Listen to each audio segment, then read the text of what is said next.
പവിത്രം സീരിയലിന്റെ latest episode review ആണ് പറയുന്നത്. അങ്ങനെ രമ്യനെ കുറിച്ച് കൂടുതൽ അറിയാൻ വേണ്ടിയിട്ട് വേദ നേരിട്ട് ഇറങ്ങാണ്. രമ്യ ജോലി ചെയ്യുന്ന സ്ഥലത്ത് വെച്ച് തന്നെ അന്വേഷണം തുടങ്ങാമെന്നൊക്കെ ചിന്തിച്ചുകൊണ്ടായിരിക്കും വേദ അങ്ങോട്ടേക്ക് കയറി ചെല്ലുന്നത്.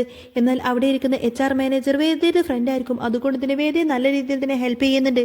രമ്യയെ ഫോട്ടോ കാണിച്ചുകൊണ്ട് തന്നെ ഈ കുട്ടി അറിയാമോ എന്ന് ചോദിക്കുന്ന സമയത്തിന് ആ കുട്ടിയുടെ പേര് രമ്യ എന്നല്ല, പകരം സൗമ്യയാണെന്ന സത്യമൊക്കെ വേദക്ക് പറഞ്ഞു കൊടുക്കും. പക്ഷേ രമ്യ ഒരു പെരും കള്ളി ആയതുകൊണ്ട് തന്നെ ബാങ്കിൽ കൊടുത്തിരിക്കുന്ന ഡീറ്റെയിൽസിലൊക്കെ പേര് എഴുതിയിരിക്കുന്നത് വിജയലക്ഷ്മി എന്നായിരിക്കും. അങ്ങനെ കാര്യങ്ങളൊക്കെ കൂടുതലായിട്ട് ചോദിച്ചറിയുന്ന സമയത്തിന് രമ്യ എന്ന് പറയുന്ന ആ ഒരു പെൺകുട്ടി വെറും ഒരു ഫ്രോഡാണ് എന്ന കാര്യം വേദക്ക് മനസ്സിലാവും. ഏതായാലും വേദ നേരെ ചെല്ലുന്നത് ആദ്യമായിട്ട് രമ്യ വർക്ക് ചെയ്തിരിക്കുന്ന ആ ഒരു കമ്പനിയിലേക്കായിരിക്കും. അവിടെ ചെന്ന് നോക്കുന്ന സമയത്തായിരിക്കും 10 ലക്ഷം രൂപ തട്ടിച്ചുകൊണ്ട് തന്നെ രമ്യ അവിടെ നിന്ന് മുങ്ങിയതാണ് എന്ന സത്യമെല്ലാം തന്നെ വേദ തിരിച്ചറിയുന്നത്. വേദ ഏതായാലും തന്റെ വക്കീൽ ബുദ്ധിയിൽ തന്നെ രമ്യനെ പറ്റിയിട്ട് എല്ലാ ഡീറ്റെയിൽസും സകല ഡീറ്റെയിൽസും ആയിട്ട് ഓരോ കാര്യങ്ങളൊക്കെ ആയിട്ട് ഒരു ഫയലിലാക്കി ഇങ്ങനെ എഴുതി കുറിച്ച് വെക്കുന്നുണ്ട്.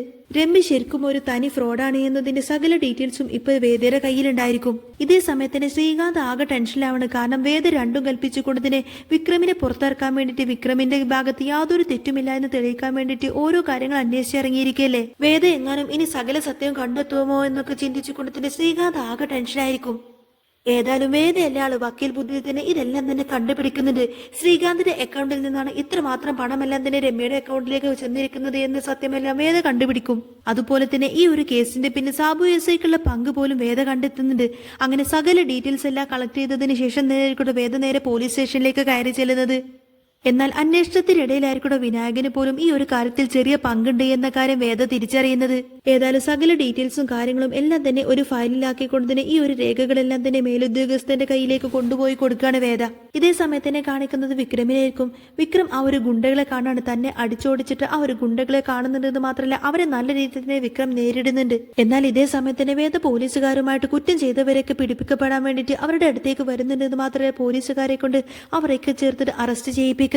വിക്രം യാതൊരു തെറ്റും ചെയ്യാത്തത് കൊണ്ട് തന്നെ വേദ വിക്രമിന്റെ കയ്യും പിടിച്ചുകൊണ്ടായിരിക്കട്ടെ അങ്ങോട്ടേക്ക് വരുന്നത്. ഏതായാലും പോലീസുകാർ രമ്യനെ അറസ്റ്റ് ചെയ്ത് കൊണ്ടുപോയതിനു ശേഷം രമ്യയോട് കാര്യങ്ങളൊക്കെ ചോദിക്കുന്ന സമയത്തിന് രമ്യ എല്ലാ സത്യങ്ങളും നടന്ന സത്യങ്ങളെല്ലാം തന്നെ രമ്യ തുറന്നു പറയുന്നുണ്ട്. ഏതായാലും വിക്രം യാതൊരു തെറ്റും ചെയ്തിട്ടില്ല എന്നും ഇതൊരു കള്ളക്കേസായിരുന്നു എന്ന രീതിയിലുള്ള സകല വാർത്തകളും ഡീറ്റെയിൽ സഹിതം തന്നെ പത്രത്തിലും വാർത്തയിലും സോഷ്യൽ മീഡിയയിലും എല്ലാം തന്നെ വൈറലാവുന്നുണ്ട്.